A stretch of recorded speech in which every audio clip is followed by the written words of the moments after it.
I am Joanna Cortel Besonia, and I've been working here in Kuala Lumpur, Malaysia for almost 4 years now. And I work as a risk operations specialist po in one of the BPO's company here in Malaysia po. Actually, hindi ko rin po alam talaga paano nangyari, pero siguro po pinagkaloob na rin po ng Diyos sa akin. Kasi po, ang ina-apply ko po dito ay risk underwriter po. Yun po yung unang company ko sa isang BPO din po dito sa Kuala Lumpur, Malaysia. And though I'm thankful sa binigay sa akin na pagkakataon ng kumpanya, nagkaroon po ng problema. Yun po yung nag-lead sa akin para maging risk operation specialist po, which is almost same lang din po sila ng work. Actually, ngayon ko lang din po nalaman na meron po palang mga back office work dito, which they do review for different social media platforms such as TikTok. And ang ginagawa po namin dito, we're doing fraud review po. So we're detecting fraudsters, scammers, and we are the one approving and rejecting their account po.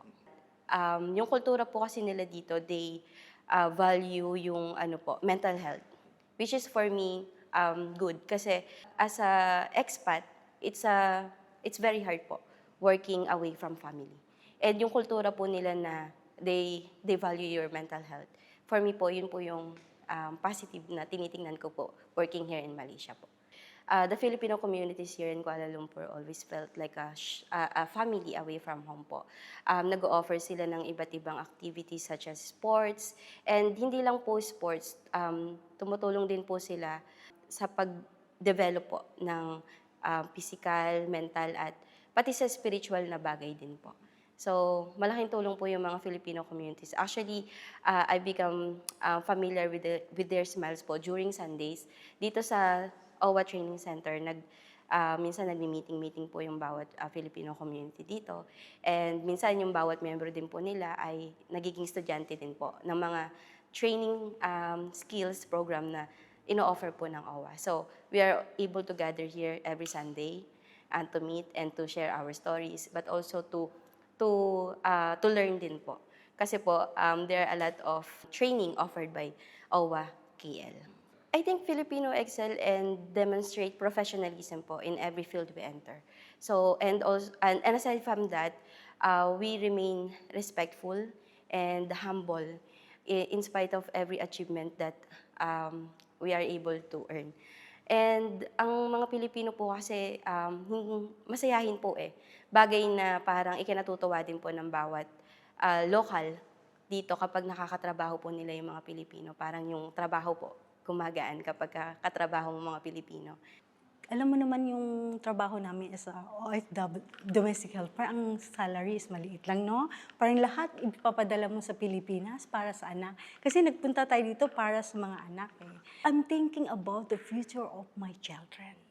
So, kumbaga sa akin, kahit anong bansa ang tatawag sa akin, kahit saan pa yan, i-grab ko para sa aking mga anak. Mahirap din na inaalagaan mo ibang pamilya, tapos yung mga anak mo, iba ang nag-alaga. So, pero inaano ko lang na para sa kanila to.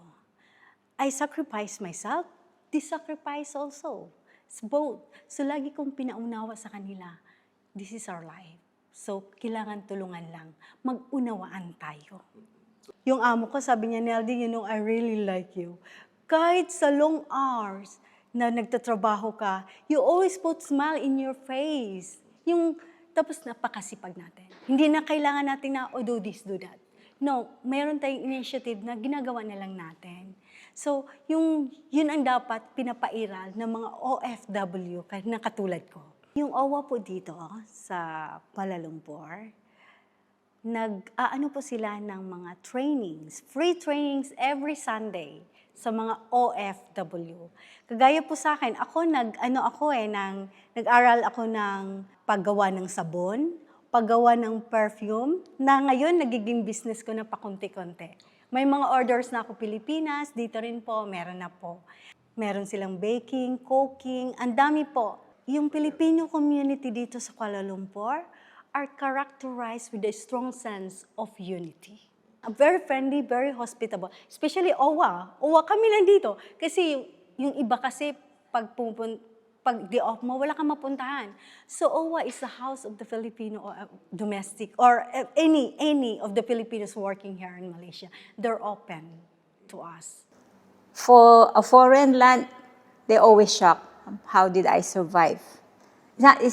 For beginning, hindi madali kasi yung language barrier, yung culture nila. So, slowly, sometimes pagkakausapin nila ako, they always speak to me in Chinese.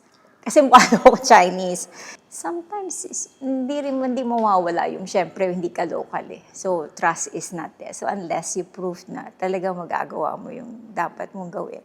So, in everything naman, there's a challenges. So, you just have to work on it and improvise mo yung dapat mong i-improvise. Learn from it. And then, eventually, as days goes by, alam mo na kung paano gagawin. Hindi, mga Pilipino kasi in nature, mga friendly tayo eh. We always smile. So, yun ang siguro one. Tsaka yung trust nila. Tsaka yung you can perform. And always be professional kung ano yung mga ginagawa. Kasi when they come to abroad, they work. They send all their money to the Philippines. Everything. Pero pag uwi nila, wala sila. I always tell to them, pwede kang magbigay, pero kailangan magbigay ka para sa sarili mo. So, tulungan mo muna yung sarili mo. Paano mo matutulungan yung iba kung hindi mo matutulungan yung sarili mo? Priority mo yung sarili mo. Actually, sa government natin sa Pilipinas, from what I know, madali ka mag-loan eh, as a workers. Ang problema, mentality natin eh. Kasi hindi tayo pinabrought up na bumili ka ng property mo para meron ka sa bahay. Yung munang basic needs like food, clothing, at saka yung bahay, yun ang pinaka-importante.